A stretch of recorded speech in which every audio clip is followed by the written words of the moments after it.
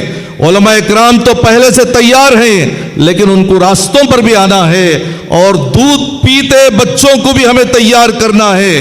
چونکہ یہ ہندوستان ہمارا ہے، سارے جہاں سے اچھا ہندوستان ہمارا، یہ ترانہ ہم نے اس لیے گانا گایا ہے کہ آئیڈیا آف انڈیا ہمیں بہت محبوب ہے۔ آئیڈیا آف انڈیا کیا ہے؟ تمام کو برابری، تمام کو انصاف، تمام کو ریسپیکٹ، تمام کو ریپریزنٹیشن، تمام کو حصے داری۔ اس لیے تو ہم نے ہندوستان کو اپنایا۔ ہم نے جنہ کی تھیوری کو لات مار کے ہم نے جواہر لال نہرو کی تھیوری کو اپنایا ہے، مولانا آزاد کی تھیوری کو ہم نے اپنایا ہے، یہ ترنگا کو ہم نے تھام کے رکھا ہے۔ اسی مٹی پر ہم ڈیلی روزانہ ماتھا ٹیکتے ہیں۔ اس کا مطلب کیا ہے؟ اس کا مطلب یہ ہے کہ ہندوستان بھی ہمارا ہے، ہندوستان کا قانون بھی ہمارا ہے، ہندوستان کی مندر، چرچ اور مسجد بھی ہمارے ہیں، یہاں کے ہندو اور سکھ عیسائی بھی ہمارے ہیں، یہاں کے پہاڑ اور دریا اور یہاں کا کلچر بھی ہمارا۔ تو اس حساب سے اگر ہم ہندو مسلم کے اتحاد کے ساتھ، گنگا جمنی تہذیب کے ساتھ اگر ہم جانا چاہتے ہیں، تو یہ سرکار اکثریتی ووٹ کو اکٹھا کرنے کے لیے پولیٹیکل ایجنڈا لا کے بار بار ہمیں پریشان کرنے کی کوشش کرتی ہے۔ ایک مرتبہ تو نیشنل سٹیزن شپ کے بارے میں لا کر ہمیں پریشان کیا گیا۔ تقریباً ہمارے عورتوں نے، ہمارے اسٹوڈنٹس نے ایسا آندولن کھڑا کیا جس کی وجہ سے ان کو پیچھے ہٹنا پڑا، اور یہ آندولن بھی ہمارے عورتوں کے ذریعے سے، علماء اکرام کے ذریعے سے، اسٹوڈنٹس کے ذریعے سے، نوجوانوں کے ذریعے سے کامیابی تک چلے گا۔ مسلم پرسنل لا بورڈ ایک بہت بڑا روڈ میپ دیا ہے، بہترین روڈ میپ ہے، بڑی ہی بصیرت کے ساتھ، حکمت کے ساتھ انہوں نے یہ روڈ میپ بنایا ہے۔ لیکن یہ روڈ میپ کتنے لوگ پڑھے ہیں؟ کتنے لوگ عمل کر رہے ہیں؟ وفد کے آندولن کے تعلق سے ان کے پاس کیا پیکیج ہے؟ کیا صرف ایک دن کا پروگرام کر کے، ایک ریلی کر کے، ایک کانفرنس کر کے ہم کفارہ ادا کر دینا چاہتے ہیں؟ نہیں، روزانہ ہمیں بیدار ہونا ہے، ہر صبح ہماری تحریک کے ساتھ شروع ہونا ہے۔ چونکہ وفد کی جو ذمہ داری ہے بڑی ذمہ داری ہے، وفد کا جو معاملہ ہے بہت ہی سنسیئر معاملہ ہے، بہت ہی مقدس معاملہ ہے، بہت ہی اخلاص والا معاملہ ہے۔ آپ کو معلوم ہونا چاہیے، بھوپال کی جامعہ مسجد، اس کو بنانے والی قدسیہ بیگم، اس نے وہ جگہ کو بنایا، مسجد تعمیر ہوئی، اس نے وقف کیا۔ وقف کرنے کے بعد اس کا اناگوریشن کا پروگرام تھا۔ اناگوریشن کے وقت میں قدسیہ بیگم کو بلایا گیا۔ بیگم آئی اور باہر ایک چھوٹا درخت تھا، وہاں وضو کر کے نماز پڑھنے لگی، نماز پڑھ کے پھر واپس جانے لگی۔ پورے لوگ، اناگورل پروگرام ہے، آپ تو مسجد کے اندر آنا ہے، یہ بول رہے تھے، لیکن ان کے آنسوں تھے، نہیں میں اندر نہیں آ سکتی۔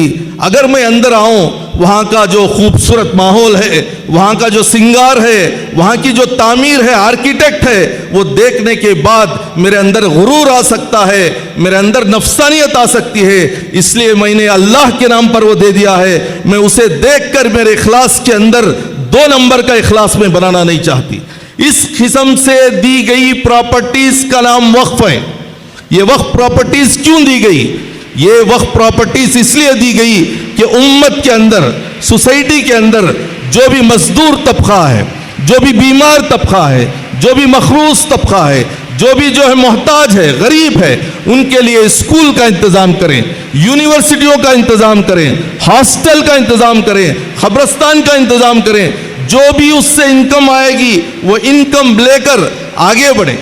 یہ پراپرٹی انڈیا کے اندر 9 لاکھ ایکڑ پراپرٹی ہے, اور یہ ہم سمجھتے ہیں کہ پوری پراپرٹی ہمارے پاس ہی ہے. نہیں, پورے ہندوستان میں 9 لاکھ ایکڑ ہے. صرف اڑیسہ کے اندر, آندھرا پردیش کے اندر, تمل ناڈو کے اندر اور تلنگانہ کے اندر, صرف 4 اسٹیٹس کے اندر آپ دیکھیں گے چند مندروں کی پراپرٹی 10 لاکھ ایکڑ سے بھی زیادہ ہے. اس کا مطلب کیا ہے؟ ہماری پراپرٹی ہمارے پاس ہے, ان کی پراپرٹی ان کے پاس ہے. اس کی حفاظت کے لیے وقف کا ایک مقدس ماحول بنایا گیا, لیکن ہمیں 2 نمبر کا شہری بنانے کے لیے یہ تمام چیزیں ہمارے ساتھ ہو رہی ہیں. آپ کو معلوم ہونا چاہیے کہ ہمارے ساتھ نان مسلمز کو ملا کر تفریقہ پیدا کیا جا رہا ہے. ٹریبونل کے وقار کو گھٹا کر اس کے اسٹرینتھ کو گھٹانے کی کوشش کی جا رہی ہے. وقف کو ڈونیٹ کرنے کا جو معاملہ تھا اس کو ویک کیا جا رہا ہے. اور اسی طریقے سے ڈاکیومنٹیشن کے لیے صرف 6 مہینوں کا ٹائم دیا گیا ہے. آپ ہی بتاؤ, 6 مہینوں کے ٹائم کے اندر اتنے 300 سال 400 سال پرانا ڈاکیومنٹیشن ہم کیسے دیں گے؟ پہلے جو رجسٹریشن ہوتا تھا وہ بات چیت کے ذریعے سے ہو جاتا تھا, ہاتھ کی رائٹنگ سے ہو جاتا تھا, چند مقدس لوگوں کے وٹنس کے ذریعے سے ہو جاتا تھا. لیکن آج کمپیوٹر کے زمانے میں وہ لیول کا مدر ڈیڈ, وہ لیول کا EC ہم کہاں سے لا کے دیں گے؟ تو اسی طریقے سے لمیٹیشن ایکٹ جو ریلیجیس پراپرٹیز کو لاگو نہیں ہوتا, لیکن وقف کے معاملے میں لمیٹیشن پراپرٹی ایکٹ کو لا کے لاگو کرنے کی کوشش کر رہی ہے. اور جو پراپرٹی پر سرکاری قبضہ ہے وہ اس قانون سے پورے کا پورا سرکاری ہونے والا ہے. اور اسی طریقے سے جو بھی وقف کی پراپرٹی قبضہ کرتا تھا اسے منیمم 2 سال کی سزا تھی, لیکن آئندہ دنوں میں اسٹیشن میں اسے بیل ملنے والے ہیں. اور اسی طریقے سے جب بھی پراپرٹیز کو لمیٹیشن آتا تھا, لیٹیگیشن آتا تھا, وہ اب فوراً DC کے پاس چلا جائے گا. جوڈیشری کا پاور ایگزیکیوٹیو کو دینے کی کوششیں کر رہے ہیں. اور آپ کو معلوم ہونا چاہیے یہ وقف کا معاملہ صرف وقف کا معاملہ نہیں ہے, یہ انکانسٹیٹیوشنل ہے. ہمارے کانسٹیٹیوشن کے اوپر ڈائریکٹ وار ہے. آپ دیکھیں گے آرٹیکل 26 میں, آرٹیکل 24 میں, آرٹیکل 29 میں, آرٹیکل 14 میں ڈائریکٹ وار کیا گیا ہے. ہم نے ہندوستان کو بھی بچانا ہے, اور ہندوستان کو بچانے کا بہترین موقع کانسٹیٹیوشن کو بچانا ہے. کانسٹیٹیوشن کو بچانے کا بہترین موقع وہ وقف کو بچانا ہے. میں امید کرتا ہوں یہاں پر بیٹھا ہوا مجمع اتنی قربانی کے ساتھ بیٹھا ہے, آئندہ دنوں میں ہم محلہ لیول پر عوام کو بیدار کریں گے, اپنے گھروں کی عورتوں کو بیدار کریں گے, اور جو بھی مسلم پرسنل لا بورڈ سے ڈائریکشنز آ رہے ہیں اس کو کسی بھی پارٹی کے بغیر, جماعت کے بغیر, اپنی آئیڈینٹی کے بغیر, مسلم پرسنل لا کی آئیڈینٹی کے ساتھ اتحاد ہو کر, مضبوط ہو کر, شیشہ پلائی ہوئی دیوار کی طرح ہم سب آگے بڑھیں گے. اس وقت تک ہمیں آگے بڑھنا ہے جب تک کہ ہمیں اس کا پورا فائدہ نہیں ہو جاتا. اگر یہ قانون ہمارے اوپر نافذ ہو گیا تو آپ کو معلوم ہونا چاہیے ہر دن لیٹیگیشن چلے گا, ہر دن فرقہ وارانہ فسادات ہوں گے, سول وار جیسا ماحول پیدا ہو جائے گا. آفیسر بھی ہمیں ستائے گا, پڑوسی بھی ہمیں ستائے گا, پولیٹیشین بھی ہمیں ستائے گا. اس لیے اس وقت میں پچھتانے سے بہتر ہے آج ہمیں اٹھ کے کھڑے ہوں, تیار ہوں, اور علماء کرام کے ڈائریکشن پر چلنے کے لیے, قربانیاں دینے کے لیے, اپنی نسلوں کو بچانے کے لیے, اپنی شناخت کو بچانے کے لیے, اپنا ایک وقار باقی رکھنے کے لیے, ہندوستان کے اندر ہزاروں سال تک ہماری نسلوں کو باوقار بنانے کے لیے ہمیں آج اٹھ کے کھڑا ہونا ہے. صرف 70 سال ہوئے ہیں, آج ہمارا اسکارف کا مسئلہ ہے, داڑھی کا مسئلہ ہے, اذان کا مسئلہ ہے, مسجد کا مسئلہ ہے, چھت کے اوپر نہیں پڑھ سکتے, راستوں پر نہیں پڑھ سکتے. یہ کیسا ہندوستان ہے؟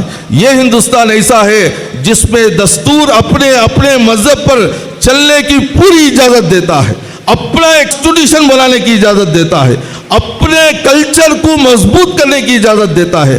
ایسے سمویدھان کو ہوتے ہوئے